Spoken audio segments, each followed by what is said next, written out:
Now the properties of scalar product. So scalar product, you all know that scalar product is dot product when the resultant is a scalar quantity. If the two vectors are multiplied with a dot sign, you are always going to get a scalar quantity.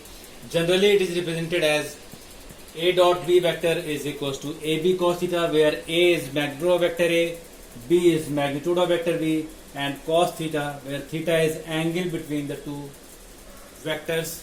Cos theta is always a scalar quantity. So it is always AB cos theta is a scalar quantity. There is no direction in this one. Now, first property is commutative property. You all know what is commutative property. I have discussed it in vector addition.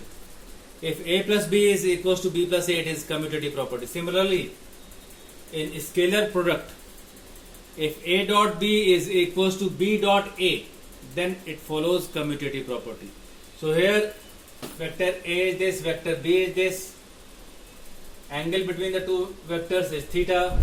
So A dot B is given as AB cos theta, equation number 1. Now the remaining angle is, angle between B and A is 360 minus theta.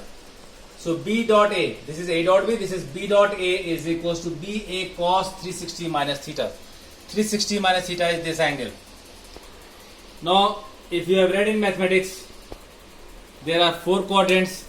Cos 360 minus theta is always cos theta. Cos 360 minus theta is always cos theta.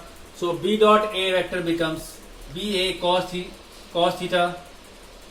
BA is numerical values. It can be interchanged. There is no difference in the result. So it becomes AB cos theta. Now compare equation 2 with equation 1. You will observe the same result on the right hand side. So A dot B is equals to B dot A, which confirms that scalar product follows commutative property, which may not be true for vector product. Now the second property is distributive property.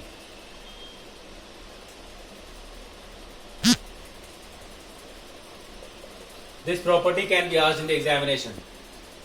Distributive property says that dot product can be distributed if you are provided with this kind of problem. Then this dot product will be distributed to this vector as well as to this vector. So this becomes vector A dot vector B plus vector A dot vector C. This is distributive property. Now the third property.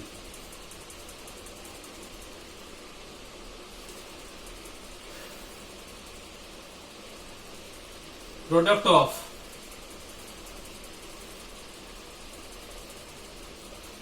two mutually perpendicular vectors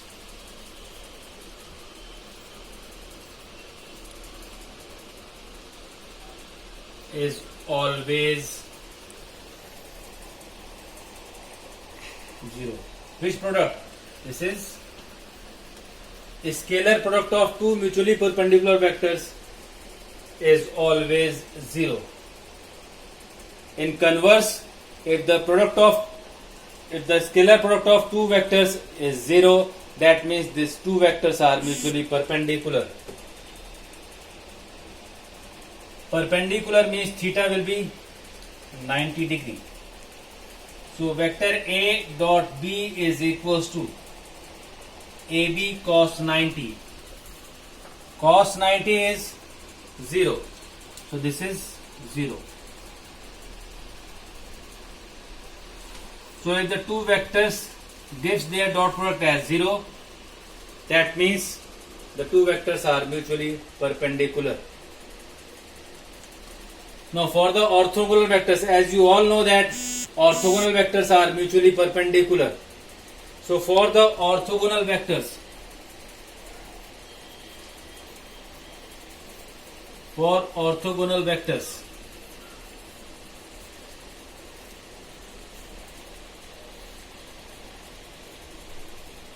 I dot j